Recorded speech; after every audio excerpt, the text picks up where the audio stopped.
ദാമ്പത്യം രചനാ സംഭാഷണം മൈഥിലി മിത്ര ഭാഗം 56. ഇതിൻ്റെ കടമയായിട്ട് കണ്ടാൽ മതി കുഞ്ഞേ. ദേവികയുടെ കൈ പിടിച്ച് ആദിയുടെ വലം കൈയിലേക്ക് വെച്ച് കൊടുക്കുമ്പോൾ മധുവിൻ്റെ ഒച്ച ഒന്ന് പതറിപ്പോയിരുന്നു. കാരണം സ്വന്തം മകൾ മൂലം ജീവിതം നശിച്ചവൻ ഇനിയുള്ള കാലമെങ്കിലും സന്തോഷത്തോടെയും സമാധാനത്തോടെയും ഇരിക്കണമെന്ന് അയാൾക്ക് ഏറെ നിർബന്ധമുണ്ടായിരുന്നു എന്ന് വേണം പറയാൻ. മധുവിനെ സംബന്ധിച്ചിടത്തോളം ആ കൈപിടിച്ചു കൊടുക്കൽ ചടങ്ങ് ഒരു പ്രായച്ചിത്തം കൂടിയായിരുന്നു. അനാമിക ചെയ്ത തെറ്റുകൾക്ക് ഒരച്ഛൻ എന്ന നിലയിൽ ആദിക്ക് ചെയ്തു കൊടുക്കാൻ പറ്റിയ ഏറ്റവും ചെറിയൊരു പാപപരിഹാരം. കുറ്റബോധം തീണ്ട മനസ്സിന് ഇതുകൊണ്ടൊരല്പം ആശ്വാസം കിട്ടുന്നെങ്കിൽ അത് നല്ലതല്ലേ? വിവാഹകർമ്മങ്ങളെല്ലാം കഴിഞ്ഞ് മണ്ഡപത്തിന് 3 വലത് വെച്ചതിന് ശേഷം ആദിയും ദേവികയും പുറത്തേക്കിറങ്ങിയത് ആശംസകൾ അറിയിക്കാൻ വന്നവരുടെ ഇടയിലേക്കായിരുന്നു. അതിൽ നിന്നുമൊക്കെ ഏകദേശം ഊരിയിറങ്ങിയവർ പിന്നീട് ചെന്നുപെട്ടത് അവരെ കാത്തുനിന്ന ദമയന്തിയുടെ മുൻപിലേക്കും. അപ്പച്ചിയെ കണ്ടപ്പോൾ മനസ്സിൽ ചെറിയൊരു നീരസം തോന്നിയെങ്കിലും ദമയന്തിയുടെ നിൽപ്പും ഭാവമൊക്കെ ആദിയിൽ എന്തുകൊണ്ടോ ശരിക്കും അമ്പരപ്പുണ്ടാക്കി. പഴയ ധാർഷ്ട്രിയായ അപ്പച്ചിയിൽ നിന്നും ഇപ്പോഴുള്ള ദമയന്തിയിലേക്ക് ഒരുപാട് മാറ്റം വന്നതുപോലെ അവന് തോന്നിപ്പോയി. ക്ഷമിക്കണം മകളെ, അപ്പച്ചി ഒന്നും അറിഞ്ഞില്ലായിരുന്നു. എൻ്റെ പൊട്ട ബുദ്ധിക്ക് ഞാൻ എന്തൊക്കെയോ. അനാമിക അവൾ ചെയ്തു കൂട്ടിയതൊക്കെ ദൈവം തന്നെ എനിക്ക് കൂലി തന്നു. എന്തോ പറയുവാനായി തുടങ്ങിയവർ അത് പൂർത്തിയാക്കിയില്ല. അതിനു മുൻപേ തന്നെ അവരുടെ മുൻപിൽ കൈകൂപ്പി പിടിച്ചു നിന്ന് വിതുമ്പിപ്പോയവർ. അവരുടെ കരച്ചിൽ കണ്ടപ്പോൾ ദേവികയ്ക്ക് ഒട്ടൊരു വല്ലായ്മ തോന്നിയെങ്കിലും അവളൊന്നും സംസാരിച്ചില്ല. പകരം നോക്കിയത് ആദിയുടെ മുഖത്തേക്കായിരുന്നു. അവിടെ പ്രത്യേകിച്ച് ഭാവവ്യത്യാസങ്ങളൊന്നും അവൾക്ക് കാണുവാൻ സാധിച്ചില്ല. അതൊക്കെ കഴിഞ്ഞ കാര്യങ്ങളല്ലേ അപ്പച്ചി, ഇനിയിപ്പോൾ അതിനെക്കുറിച്ചൊരു സംസാരം വേണ്ട. അവൻ അവരുടെ കയ്യിൽ പൊതിഞ്ഞു പിടിച്ചുകൊണ്ട് പുഞ്ചിരിച്ചു. സ്വന്തം മകൾ നൽകിയ വേദനയിൽ പിടഞ്ഞു നിൽക്കുന്ന ഒരമ്മയെ ഇനിയും കുത്തുവാക്കുകൾ പറഞ്ഞ് വേദനിപ്പിക്കുവാൻ അവനും തോന്നിയില്ല എന്നതാണ് സത്യം. എൻ്റെ മക്കൾ സന്തോഷമായിട്ട് ജീവിക്കണം, അല്ല ജീവിക്കും. ഇനിയുള്ള കാലം മുഴുവൻ നിങ്ങൾക്ക് സന്തോഷം മാത്രമേ ഉണ്ടാവുള്ളൂ. ദമയന്തി തൻ്റെ സങ്കടം കടിച്ചു പിടിച്ചുകൊണ്ട് അവരെ ഇരുവരെയും സ്നേഹത്തോടെ ചേർത്ത് പിടിച്ചു. ആദിയോട് മനസ്സുകൊണ്ട് മാപ്പ് പറയുകയായിരുന്നു അവരപ്പോൾ. പൊയ്ക്കോ, ഈ അപ്പച്ചി നിങ്ങൾക്ക് വേണ്ടി എന്നും പ്രാർത്ഥിക്കും. ആ നവദമ്പതികളിൽ നിന്നും ഇത്തിരി അകന്നു മാറി നിന്നിട്ട് അവർ സാരിത്തുമ്പുകൊണ്ട് കണ്ണും മുഖവും തുടച്ചു. ആദിയേട്ടാ, വേഗം വായോ, ഇപ്പോൾ തുടങ്ങിയില്ലെങ്കിൽ സമയത്തിന് തീരില്ല. ഫോട്ടോഗ്രാഫേഴ്സ് അവരെ ഷൂട്ടിന് വിളിച്ചപ്പോഴാണ് ദമയന്തിയോടുള്ള സംസാരത്തിന് തടസ്സം വരുന്നു. ദാ വരുന്നു. അപ്പച്ചിയോട് യാത്ര പറഞ്ഞ് അവിടെ നിന്ന് നടക്കുമ്പോൾ ആദിയുടെ കൈവിരലുകൾ ദേവിയുടേതുമായി മനഃപൂർവ്വം കൊരുത്തു പിടിച്ചു. അവൾ തൻ്റെ കൈ വിടുവിക്കുവാനായി പല പ്രാവശ്യം ശ്രമിച്ചുവെങ്കിലും ചെക്കൻ്റെ ഉടുമ്പ് പിടിച്ചതുപോലെയുള്ള പിടുത്തത്തിന് മുൻപിൽ പെണ്ണവസാനം തോൽവി സമ്മതിച്ചു കൊടുക്കേണ്ടി വന്നു. ആ അമ്പലത്തിൻ്റെ ഒരു ഭാഗം പോലും വിടാതെ ആദിയും ദേവിയും തമ്മിലുള്ള ഫോട്ടോഷൂട്ട് നടന്നു. ആദിയുമൊത്തുള്ള പല പോസുകൾ ദേവികയിൽ ഇത്തിരി ചമ്മലും ബുദ്ധിമുട്ടും ഒക്കെ ഉണ്ടാക്കിയെങ്കിലും ആദി പക്ഷേ അവളോടൊപ്പമുള്ള ഓരോ നിമിഷവും ശരിക്കും ആസ്വദിക്കുക തന്നെയായിരുന്നു.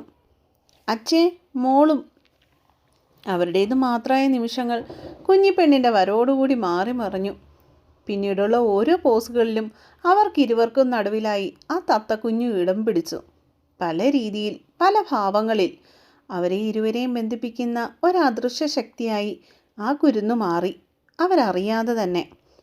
ആദി അഭി വന്ന് ഇടയിൽ കയറിയപ്പോഴാണ് അവരുടെ ഫോട്ടോഷൂട്ടിന് ഒരു താൽക്കാലിക ബ്രേക്ക് വീണത്. എന്താ ഏട്ടാ? അടുത്ത ഫോട്ടോയ്ക്ക് വേണ്ടി ദേവികയുടെ ചുമലിൽ കൂടി തൻ്റെ വലങ്കൈ ഇട്ടുകൊണ്ട് നിന്നവൻ അത് മാറ്റാതെ തന്നെ അഭിയുടെ വിളി കേട്ടു. രാഹുകാലത്തിന് മുമ്പ് വീട്ടിൽ കെട്ടിക്കയറണമെന്നാണ് അമ്മ പറയുന്നത്. നിങ്ങൾ വാ, ഊണ് കഴിഞ്ഞ് പെട്ടെന്ന് തന്നെ ഇവിടെ നിന്ന് ഇറങ്ങണം. ബാക്കിയുള്ളതൊക്കെ ആഫ്റ്റർ വെഡ്ഡിങ് ഷൂട്ട് ഒക്കെ സെറ്റ് ചെയ്തേക്ക്. ഒരു നിർദ്ദേശം പോലെ കൊടുത്തിട്ട് ആദിയുടെ കയ്യിലിരിക്കുന്ന തത്തക്കുഞ്ഞിനെയും വാങ്ങി അഭി അവിടെ നിന്നും തിരിഞ്ഞു നടന്നു. ഈ ഒരെണ്ണം കൂടി എടുത്തേക്ക്. തൻ്റെ ദേഹത്ത് തട്ടാതെയും മുട്ടാതെയും വളരെ ശ്രദ്ധയോടുകൂടി നിൽക്കുന്നവളെ ഒന്നും കൂടി ശരീരത്തേക്ക് ചേർത്ത് നിർത്തിക്കൊണ്ട് ക്യാമറമാനോട് മഹർഷി നിർദ്ദേശിച്ചു. ചെക്കൻ്റെ പിടുത്തത്തിൽ ദേവികയൊന്ന് പതറിയെങ്കിലും ഒന്നും അറിയാത്ത ഭാവത്തിൽ ഫോട്ടോയ്ക്ക് പോസ് ചെയ്യുന്നവനെ കണ്ടപ്പോൾ ഒന്നും കൂടി പെണ്ണ് ആശ്ചര്യപ്പെട്ടു പോയി. ഇനി വാ, കഴിക്കാം. ഫോട്ടോ എടുപ്പ് കഴിഞ്ഞതിൻ്റെ മറുക്ഷണം ദേവികയുടെ കയ്യിൽ പിടിച്ചുകൊണ്ട് തന്നെ ചെക്കൻ ഊട്ടുപുരയിലേക്ക് നടന്നു. ആ കയ്യിൽ നിന്നും പിടുത്തം വിടുവിപ്പിക്കണമെന്ന് ഉണ്ടായിരുന്നെങ്കിലും ദേവിക അതിന് മുതിർന്നില്ല. കാരണം ഇത്തിരി മുൻപ് നടന്ന സംഭവം തന്നെ. അതിന് ശ്രമിച്ചാലും തന്നെ കൊണ്ട് അതിന് കഴിയില്ലെന്ന് അവൾക്ക് 100% ഉറപ്പുണ്ടായിരുന്നു. അതുകൊണ്ട് തന്നെ അവൻ്റെ ഒപ്പം പെണ്ണ് കാലുകൾ നീക്കി. സദ്യ ഹാളിലേക്ക് കയറിയപ്പോൾ കണ്ടു കുടുംബക്കാരെല്ലാവരും കൂടി അവർക്കായി കാത്തു നിൽക്കുന്നത്. എല്ലാവരുടെയും ഒപ്പം ഇരുന്ന് സദ്യ ഉണ്ണുമ്പോഴും മടിയിലിരിക്കുന്ന കുഞ്ഞിപ്പാറുവിന് പതിവ് പോലെ തന്നെ കുഞ്ഞുരുള ഉരുട്ടി വാരിക്കൊടുക്കുവാൻ ആദ്യം മറന്നില്ല. അത് തൻ്റെ കടമയോ അവകാശമോ എന്നൊക്കെയുള്ള ഭാവമായിരുന്നു അവൻ്റെ ഓരോ ചലനങ്ങളിലും. ഇലയിലെ ചോറിൽ വിരലിട്ടുകൊണ്ടിരുന്ന് കിള്ളിക്കഴിക്കുന്ന ദേവികയെ ഇടയ്ക്ക് കണ്ണുരുട്ടി കാട്ടിക്കാനും ചെക്കൻ മടിച്ചില്ല എന്നത് മറ്റൊരു സത്യം. ഊണും കഴിഞ്ഞ് ഊട്ടുപുരയിൽ നിന്ന് ഇറങ്ങി കാവുമ്പാട്ടേക്ക് പോകുവാനായി കാറിൽ കയറുന്നതിന് മുൻപ് ദമയന്തിയോടും ശ്വേതയോടും മധുവിനോടുമല്ലാതെ ദേവിക മറ്റാരോടും യാത്ര പറഞ്ഞില്ല. പറയാൻ വേറെ ആരും അവിടെ ഉണ്ടായിരുന്നില്ല എന്നവൾ ഓർത്തു. എല്ലാ പെൺകുട്ടികളും ചെയ്യുന്നത് പോലെ കല്യാണം കഴിഞ്ഞ് ഭർത്താവിൻ്റെ വീട്ടിലേക്ക് പോകുമ്പോൾ സ്വന്തം വീട്ടുകാരെ കെട്ടിപ്പിടിച്ച് കരയേണ്ട അവസ്ഥയൊന്നും തനിക്കില്ല എന്നൊരു കാര്യം ദേവിക അപ്പോൾ വേദനയോടെ ഓർത്തുപോയി. പിൻസീറ്റിലേക്ക് നീലിമയോടൊപ്പം കയറിയിരുന്നതും തത്തക്കുഞ്ഞ് അവരുടെ ഇടയിലേക്ക് കയറിയിരുന്ന് കഴിഞ്ഞിരുന്നു. ജിത്താണ് ഡ്രൈവ് ചെയ്തത്. മുൻപിലത്തെ സീറ്റിൽ ആദ്യമാണ് ഇരുന്നത്. ഏകദേശം 10 മിനിറ്റ് കഴിഞ്ഞതും വണ്ടി കാവുമ്പാട്ടെ തറവാട് വീടിന് മുൻപിലായി ചെന്ന് തീർന്നു. ഇറങ്ങ. ദേവികയുടെ തോളിലൊന്ന് തട്ടിയിട്ട് നീലിമ മറുവശത്തെ ഡോറ് തുറന്നിറങ്ങി. ആകെ ഒരു പരിഭ്രമം തോന്നി തുടങ്ങിയിരുന്നു ദേവികയ്ക്കപ്പോൾ.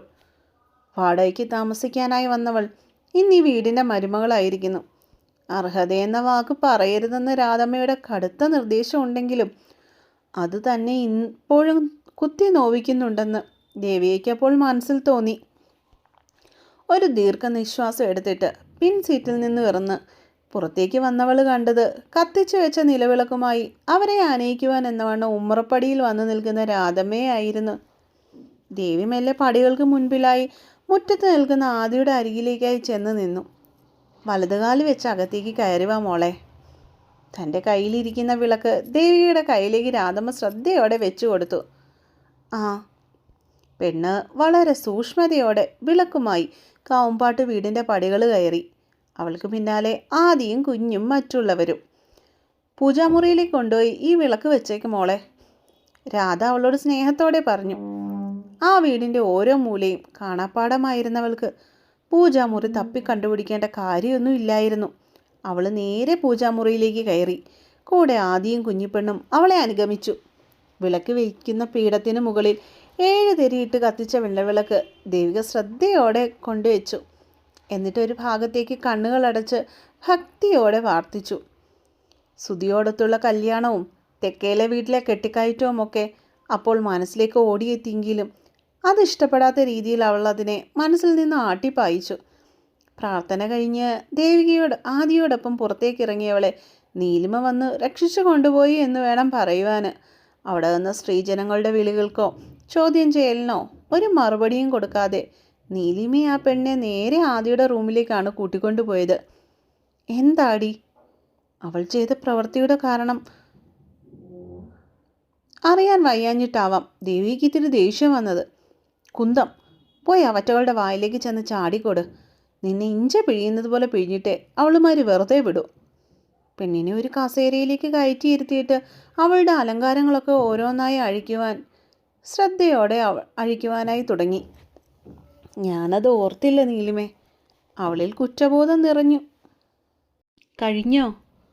കട്ടിലിൽ കിടന്നുകൊണ്ട് തന്നെ സരസ്വതി തിരക്കി അതീവ സന്തോഷത്തോടെ. അവരുടെ ബെഡിനരികിലായി കിടന്ന കസേരയിലേക്ക് ചെന്ന് ദേവനിരുന്നു. നിന്നോടവൾ സംസാരിച്ചോ? ഞാനെന്താ വരാഞ്ഞെന്ന് വല്ലതും ചോദിച്ചോ? അവശതയ്ക്കിടയിലും സരസ്വതിയുടെ മുഖത്ത് ആകാംക്ഷയേറി. അതിന് ഞാൻ അവളുടെ അരികിലേക്ക് പോയില്ലമ്മേ. കുറ്റം ചെയ്തവനെ പോലെ ദേവൻ്റെ മുഖം കുനിഞ്ഞുപോയി. അടുത്തേക്ക് പോയില്ലെന്നോ? അതെന്താ നീ പോകാഞ്ഞത്? നീ എന്താ ഈ പറയുന്നേ ദേവ? സഹായിക്കാൻ ചെന്ന മകളെ പോലും തടഞ്ഞുകൊണ്ട് സരസ്വതി ബന്ധപ്പെട്ട് കട്ടിലിൽ എഴുന്നേറ്റിരുന്നു, അതും വെപ്രാളത്തോടെ. എന്നിട്ട് മകൻ്റെ നേർക്ക് ഒട്ടൊരു സംശയത്തോടെ ഉറ്റുനോക്കി. എനിക്ക് അവളുടെ മുൻപിൽ പോയി നിൽക്കുവാനുള്ള ധൈര്യം ഇല്ലായിരുന്നമ്മേ. ദൂരെ മാറി നിന്ന് കല്യാണം കണ്ടിട്ട് ഞാനിങ്ങി തിരിച്ചു പോന്നു. അത് പറയുമ്പോൾ ദേവൻ്റെ ശബ്ദം പതറിപ്പോയി. കുറ്റബോധത്താൽ അവൻ്റെ മുഖം കുനിഞ്ഞു. നീ എന്തൊക്കെയാ ദേവ ഈ പറയുന്നേ?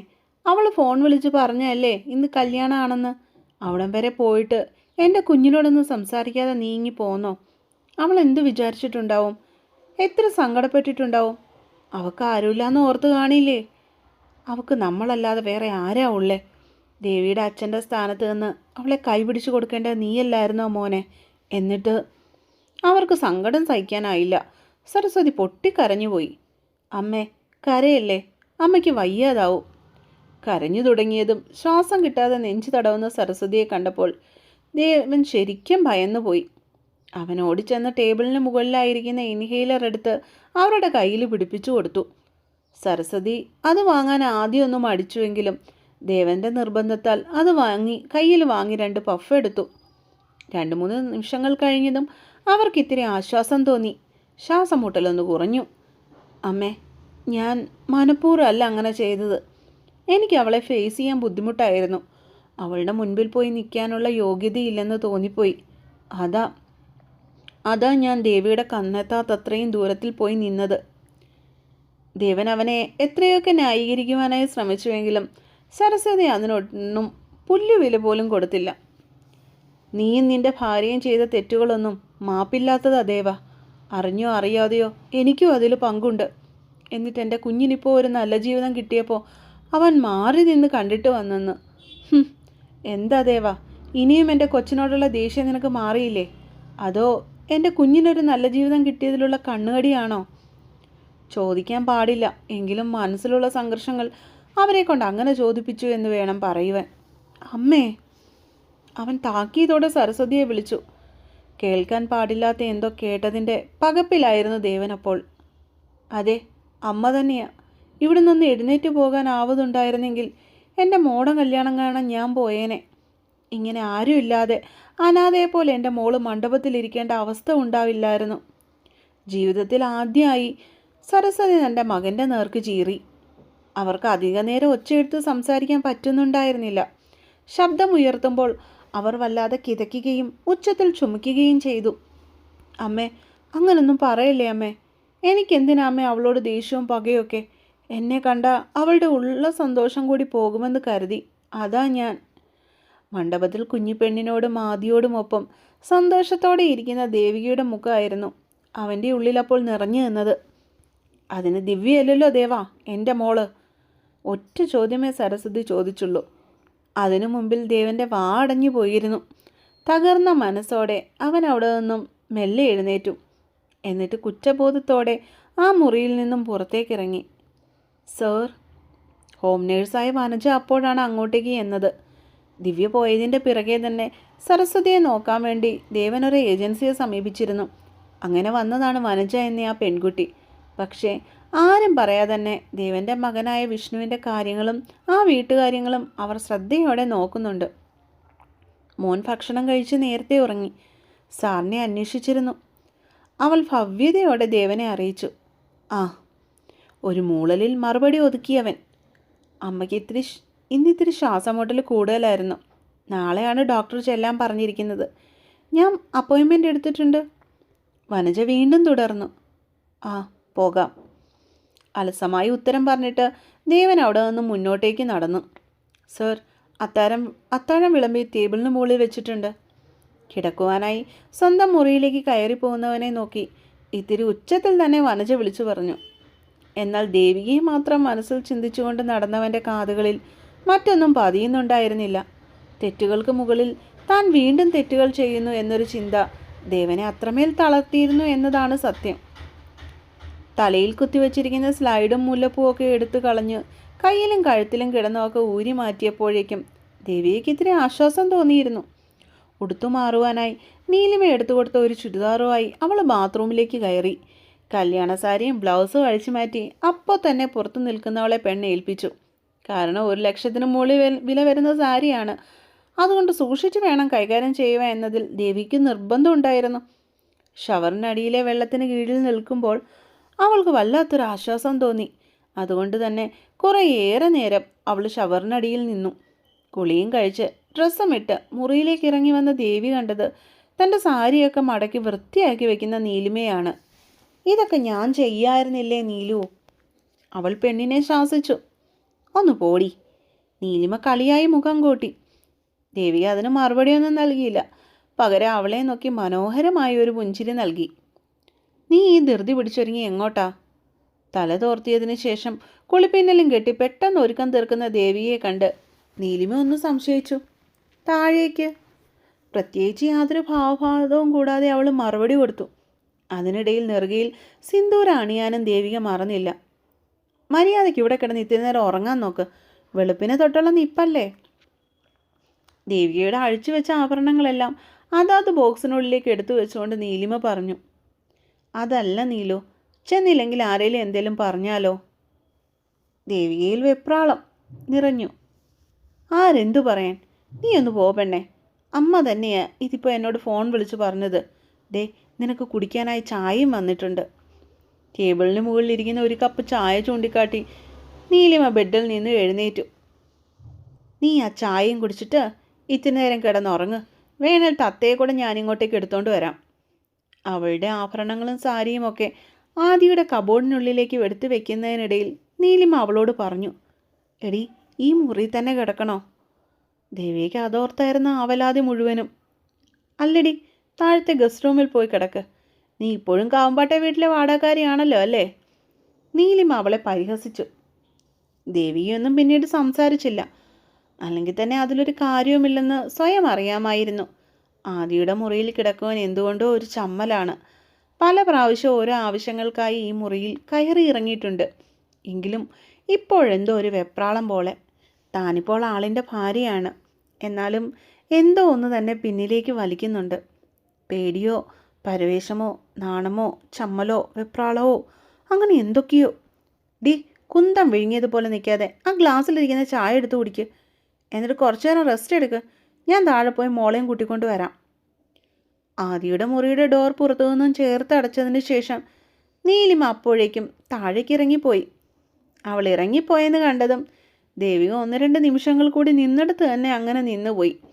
പിന്നീട് ടേബിളിന് മുകളിലിരിക്കുന്ന ഗ്ലാസ് കയ്യിലെടുത്ത് ചായ മുത്തി കുടിക്കുവാൻ തുടങ്ങി. പോയ ഉന്മേഷം തിരികെ വരുന്നത് പോലെ ദേവിയേക്ക് തോന്നി. ചായ കുടിച്ചുകൊണ്ട് തന്നെ പെണ്ണ് ആദിയുടെ ഇഷ്ട ഇടമായ വിൻഡോ സീറ്റിൻ്റെ അരികിലേക്ക് നടന്നു.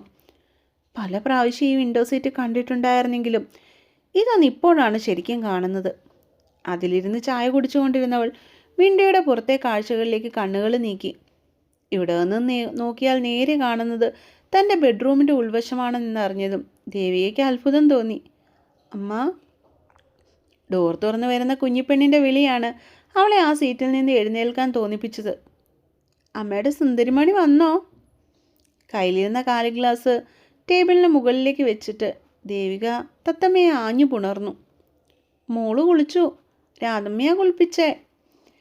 ദേവികയുടെ ഒക്കത്തേക്ക് കയറിയിരുന്നു കൊണ്ട് അവളുടെ മുഖം മുഴുവനും കുഞ്ഞു കുഞ്ഞു ഉമ്മകൾ കൊണ്ട് മൂടി. ദേവി, നീയും മോളും കൂടി കിടന്നുറങ്ങിക്കോ. 1-2 മണിക്കൂർ കഴിഞ്ഞ് ഞാൻ വന്ന് വിളിക്കാം. കുഞ്ഞിപ്പെണ്ണിന് പിന്നിലായി വന്ന നീലിമ ഡോറിൻ്റെ അരികിൽ നിന്നുകൊണ്ട് തന്നെ വിളിച്ചെറിഞ്ഞു. വീണ്ടും വീണ്ടും നിർബന്ധിക്കുന്നവളെ നിരുത്സാഹപ്പെടുത്താൻ അവൾക്കും അപ്പോൾ തോന്നിയില്ല. അതുകൊണ്ട് തന്നെ മനസ്സില്ലാ മനസ്സോടെ അവൾ കുഞ്ഞുമായി ബെഡിലേക്ക് കയറി. അമ്മേ, മോക്കും ഒക്കം വരുന്നുണ്ട്. അമ്മയോട് ചേർന്ന് കിടന്നുകൊണ്ട് തത്തമ്മ ചിണുങ്ങി. ഒങ്ങിക്കോ എൻ്റെ വാവ. കുഞ്ഞിപ്പെണ്ണിൻ്റെ തുടയിൽ മെല്ലെ തട്ടിക്കൊടുത്തതും അവൾ കണ്ണുകൾ പൂട്ടി. പിന്നീട് ഗാഢമായ ഒരു ഉറക്കത്തിലേക്ക് നീണ്ടു. അധികം വൈകാതെ തന്നെ കുഞ്ഞിനെയും കെട്ടിപ്പിടിച്ചുകൊണ്ട് തന്നെ ദേവികയും ഉറങ്ങിപ്പോയിരുന്നു.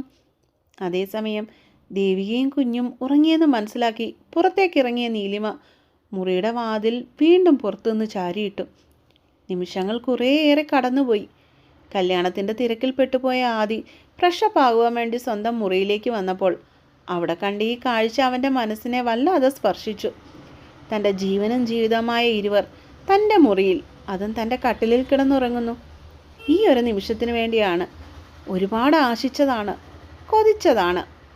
അവരെ ഒന്ന് നോക്കിയിട്ട് ആദ്യം തന്നെ കുളിക്കുവാനായി ബാത്റൂമിലേക്ക് കയറിയവൻ വേഗം തന്നെ കുളിയും കഴിഞ്ഞ് ഒരു ഷോർട്ടും ടീഷർട്ടും എടുത്തിട്ടു.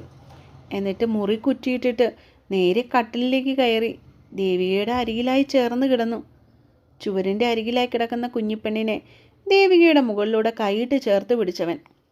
ഉറക്കത്തിൽ ആണ്ടുപോയവൾ ഇതൊന്നും അറിയുന്നുണ്ടായിരുന്നില്ല.